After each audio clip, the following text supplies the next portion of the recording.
to my brand new show.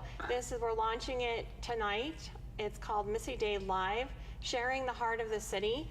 And I'm very excited that my first guest is going to be a celebrity, Mr. Rob Garret. Yay! Hi. Hello, everybody. Hello again. Oh. Hello again. Who sings that? Yeah. So a little bit about the background for this show. So people often think that Las Vegas is nothing more than the Strip, right? It's all the Strip.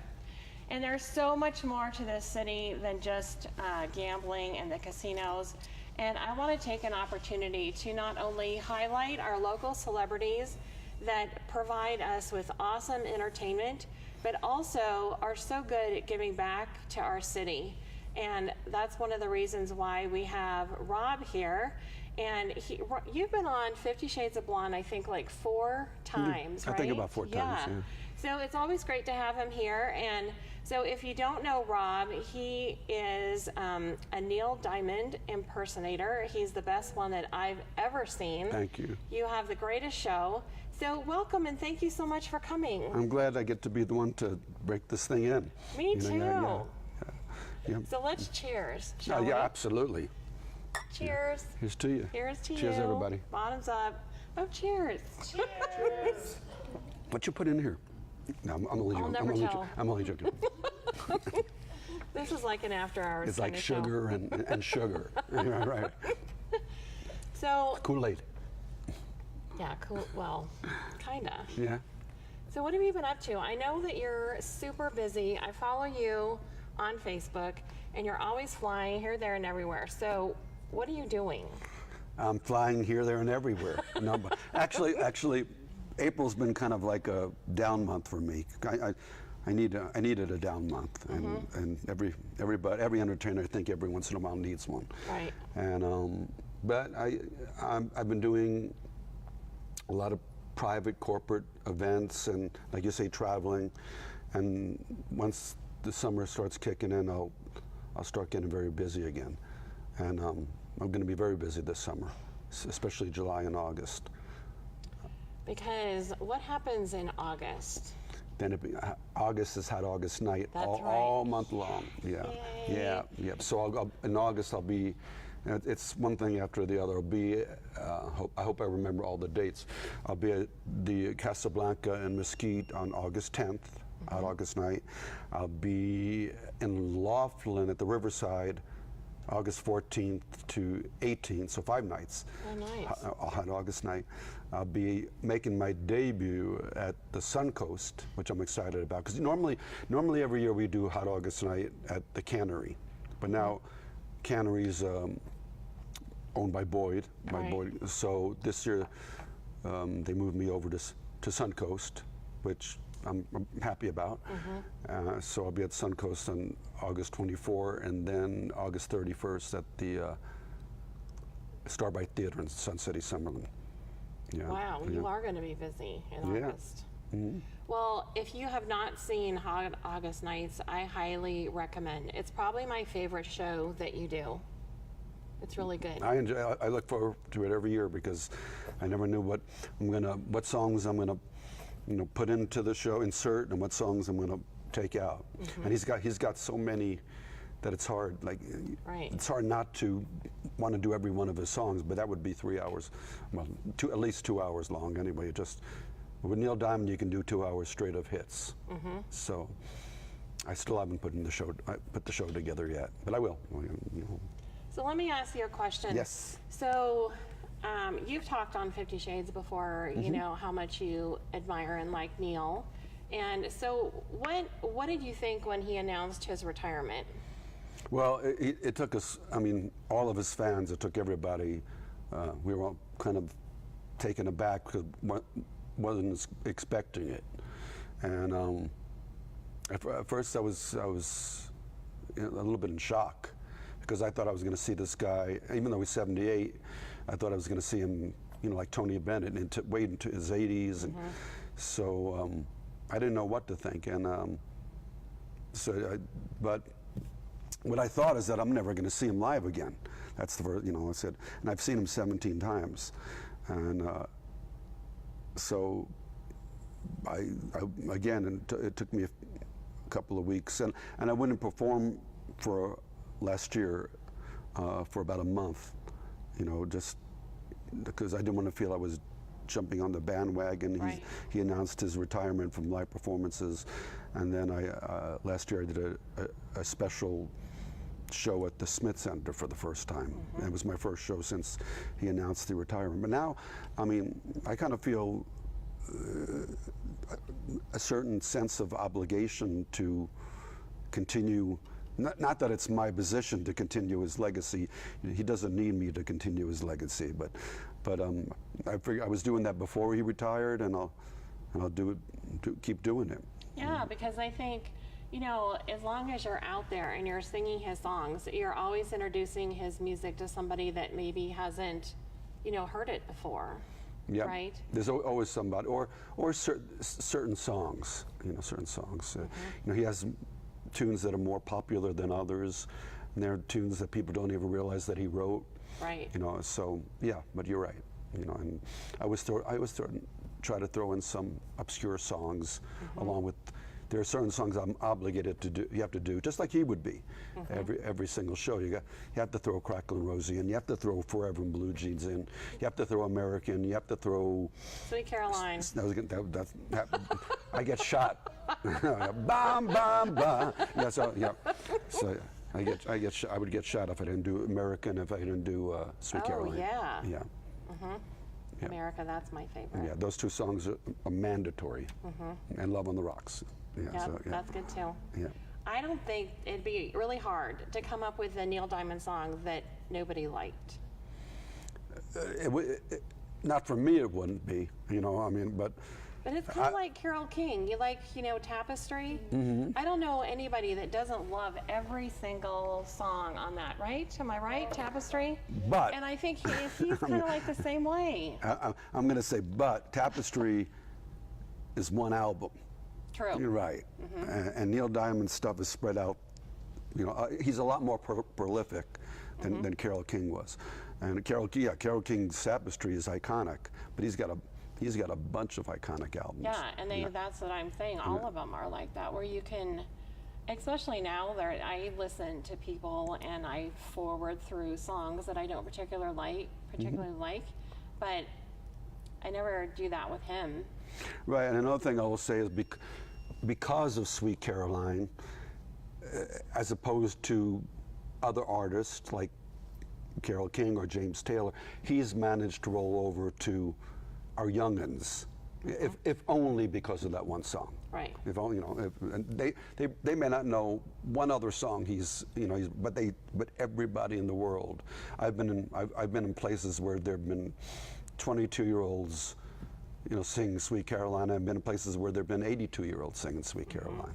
So that song, for better or worse, will forever etch them into every age group. Absolutely. You know?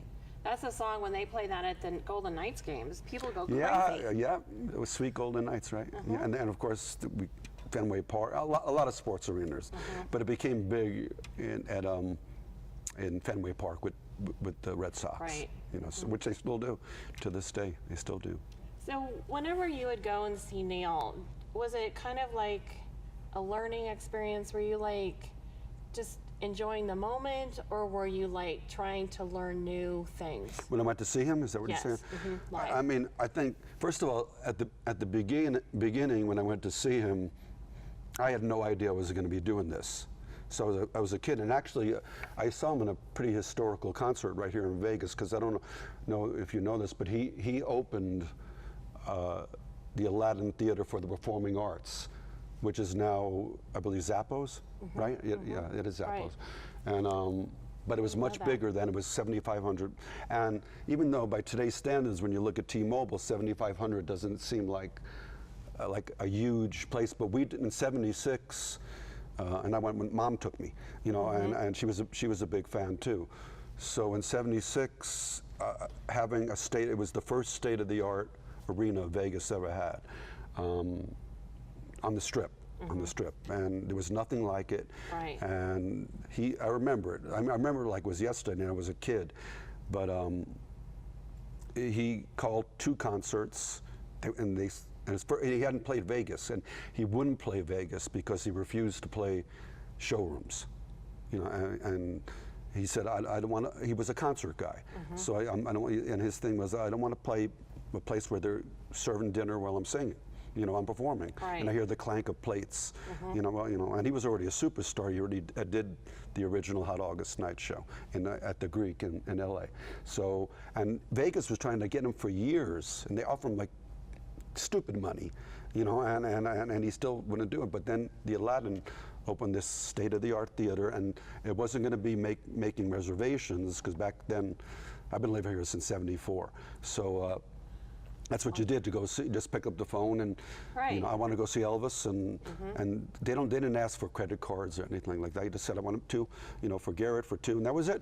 You know, all right, you're in. You know, so, but now you got a guy selling tickets, you know, which is unheard of, and like I said, he came. It was bicentennial weekend, July of '76, and first he called 2 concerts, and they sold out like that. Then he called a 3rd and sold out like that. And then they added 2 more, and they sold out like that. But he stopped at 5, and I went to last night. So last night. And I know we drifted off from your initial question, but so when I first was going to see him, I never thought I'd be doing this. I was just a fan, you know, and at the time I saw Neil Diamond in July of '76, I had already seen Elvis about 20 times. Wow. For real, yeah. You know, so I didn't think, after seeing Elvis 20 times, I didn't think there was anybody that could, of that stature, or that could have that charisma. But I was proven wrong. At least in July of '76, I was proven wrong. And he broke every concert record in this town, and those 5 shows. Were, by today's standards, were historical, because, like I said, it was our first state-of-the-art theater, and it still remains. They shut it down for a while, but like I said, it's Zappos. Yeah, and they have people with residencies all the time. Yeah, and they made it smaller too. It's not. I forget what it is now. Maybe 5,500, but when he was here, it was 7,500. Yeah. So, what was the moment when you're like sitting there and you're thinking, "Hey, I think I want to sing Neil Diamond and impersonate him"? What happened there? All right. Well, I had my own band in this town for 15 years, you know, and a fairly prominent band, but a cover band like everybody else. And I'm proud to say we worked a lot. We went from one house job to the other, from the '80s until the mid '90s, and there were certain artists that I could, to a certain degree, do an impression of, you know, and I always tried, whoever I was, we all sang, but I was the lead singer. Whoever I was trying to emulate, or I don't want to say impersonate, because impersonate means to look like that person, and I didn't have to do that. But I would try to make it sound as much as whatever song I was doing. If it was an Elvis song, if it was a Rick Nelson song, if it was a Beach Boys song, a Beatles song, a Billy Idol song, I would try to make it sound. That doesn't mean I was always successful, though. You know, but it appeared that. Now I'm picturing you singing something by Billy Idol. Now that's what I have in my head right now. I could still do it, and not, you know, and a decent job of it. But it appeared that when I did Neil Diamond songs, it would freak people out, you know. So, and for many years I heard people say, "Rob, when you sing Neil Diamond songs, you sound just like the guy. I mean, like it's uncanny." And people kept saying to me, "You need to go. You know, the band thing's great, but you need to be in Legend the Concert, you know." And I said, "Well, I don't know if I want to, you know, make a living where I'm just doing one person. I'm enjoying so much doing, you know, Elvis, and, you know, like, again, not impersonating, but, you know, songs by Elvis, songs by Billy Idol, songs by Garth Brooks, whoever, you know, Beach Boys, Beatles." I go, as much as I love Neil Diamond, I don't know if, you know, that's something I want to do. And I thought about it for years. And then a lot of the people from Legends in Concert would come into and sit in with us. you know. So they start telling me, too, you need to come audition for the show. Your Neil Diamond is fantastic. And then they told me how much they made. So, you know, and I'm thinking, like, wait, you know, we're busting our butts where I am, you know, all of us in the band working, you know, 5 nights a week and working 5 hours a night and not getting paid nearly as much as the impersonators, you know. Right. And I said, so, and then after 15 years, the truth is, you know, this is for every band in this town. There's only so much you can do with a cover band, you know. And it was becoming more of a struggle to pick up work. We were still working up, but then I just said, it took me a number of years, and I said, I'm going to try this impersonator thing, you know. And then I auditioned for Legends, and I wanted the job here first in like '94, but someone had seniority. I was a newbie, and so I couldn't get the job here. And I said, all right, well, but you know, they're not interested in me. The producer wouldn't give me the time of day at that particular time. But then I remembered I had a good friend who did Elvis and the Legends and Concert show, because they had different shows spread out. But I had a good friend who was the Elvis and the Legends and Concert show in Hawaii, yeah, in Honolulu. So I made a video, by the way, because you have to make a video. And even still today, for any of you out there that are, you know, aspiring, and you have to make a video. So I did it, and I sent it to my friend in Hawaii, and he took it to his boss, who happened to be a guy named Paul Revere. And the Raiders. Yeah, he ran the Hawaii show. He was the director, and I got turned down on that at first too. But they just said, we're not ready to hire anyone new. And I thought, all right, I'm getting brushed off. But 9 months later, I'm going to make this really quick now. 9 months later, the phone rang, and it was him, Paul Revere from the Raiders, and he said, Rob, we love your video, but I'm coming to town with the Raiders, you know, do a show, and I want to see you do it in person. You know, I want to see you audition for me in person. So I did. You know, me and my band were working at a club, and in the afternoon, like now, you know, I went there and one-on-one, you know, with background tracks, and sang, and he just looked at me and he said, I want to tell you something. What you just did is one of the hardest things a performer can do, because you just performed for me one-on-one with no audience. He says, you want to come to Hawaii? Yeah, and you. That didn't take me too long to make that decision, you know. And he said, I'll give you like a 3-month contract and see how it goes. And I was there 3 years. That's awesome. In Honolulu, I was there 3 years. Well, the thing that's really cool about you is, if you go and see his show, that you have, I mean, everything's down. It's like the singing, the mannerisms, the way you move, just like the way you walk around the stage. I mean, it's like you're watching Neil Diamond. Well, thank you, and I'm gonna tell you why that is because when I got that job, you know, working for Paul Revere, you know, this is Paul Revere, and he's my boss. By the way, he was the greatest boss in the world. He took very good care of me and treated me like I was his kid, and he was very proud because, I mean, I knew how to be a performer, and obviously I was a singer for 15 years, but I didn't, being an impersonator, let's use tribute artist, okay? You know, let's say tribute artist, but it requires a certain amount of acting, you know, it does. If you want to, and I never considered I don't have any training as far as being an actor, so I went and went on eBay, because there was eBay in '95.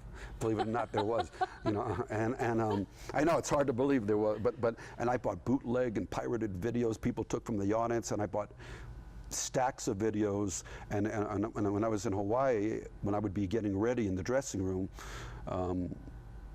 I had to learn how to do this. You know, I mean, I know this is all mine, but I still had to learn how to do it.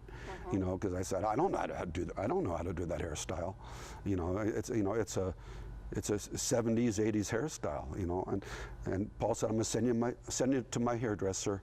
He says, you've got hair. You know, you can do it. You don't need a wig. Right. You know, they had to teach me how to do it, but I studied. In answer to your question again, when I would be getting ready in front of the makeup mirror, I'd have a little. In the dressing room, we had a video player, VHS player, and every time I'd be getting, I would watch those videos every day and study every nuance and every mannerism. I always describe it as I studied him like a scientist studies an atom. So I mean, I was obsessive with it because I figured I want this. I want this to be my career, and I don't want to be good. I want to be the best at what I do, I mean, so I did. I studied every little mannerism, and even today I watch videos of myself, and I said, I didn't do that quite right. I mean, and I may be the only one that knows that, but I know when I didn't do something exactly right. So, I listened to his voice, things he was doing that I wasn't doing, and again, all the mannerisms. Did he ever see you? Not in person, he hasn't. I'm sure, I'm all over YouTube, so I'm sure he's caught me on YouTube. But I also had his drummer's daughter in my show for a number of years, and his drummer is almost as famous as he is, because his drummer's name is Ron Tutt. And hi, Ron. He'll probably watch this. Hi, Ron. And he's like the greatest drummer in the world. He was Elvis's drummer. So every time you see Elvis in that jumpsuit, and you look back and you see the guy with the long hair, it was Ron Tutt. And then after Elvis passed in '77, and he did pass, by the way. So for anyone that's for anyone that's questioning that, it all ended on '77. All right. So August 16, '77. He's not in a Burger King, in Kalamazoo. So, but he was Elvis's drummer for all those concert years, and then he became Neil's drummer, coincidentally, ironically, in '81, and he was Neil's drummer right up until Neil retired last year. So his daughter was, for like 4 years, my backup singer. So he came to our shows a couple of times. So I had to sing in front of the guy that was drumming for the real one. Right. So I know from his daughter that he told Neil about me. And he said, I saw this guy, and you'd be, you'd flattered. I'm sure So- he would be. So one of the things about this show that I want people to know about the celebrities that come on is the way they give back. And I know that you do a lot of charity events here in town. You got to give back. I mean, I feel blessed. I feel blessed because this town has given me. I've lived here since '74, and this town has given me a lot of prominence, and for an tribute act, impersonator, whatever you want to call it. You're not supposed to get that kind of prominence. We copy other. We make our livings, copying other people. But people don't realize that. It's really not fair, because they don't realize when someone like Jamie Foxx is hired to do Ray Charles, or Gary Busey is hired to do Buddy Holly, or Jennifer Lopez is hired to do Selena. They're doing the same thing. They go home and they study, and they watch their videotapes, and they talk to people that and they study everything, because they want to get that character perfectly. And I'm no different. So it's just that for Jamie Foxx, or the guy that just did Freddie Mercury, I forgot his name, but he was fantastic. Right. But he spent hours and hours, I'm sure weeks, watching every nuance, and mannerism that Freddie Mercury did. And the only difference is they're doing this for weeks and months, and then they're done. For me, it's going on 24 years. But I'm basically just doing the same thing, studying your character, because, the people expect to see the character. And I'm also different. I'm not saying I'm the only one that does this, but most impersonators don't set out to try to make the audience feel they're watching the real one, or try to fool them.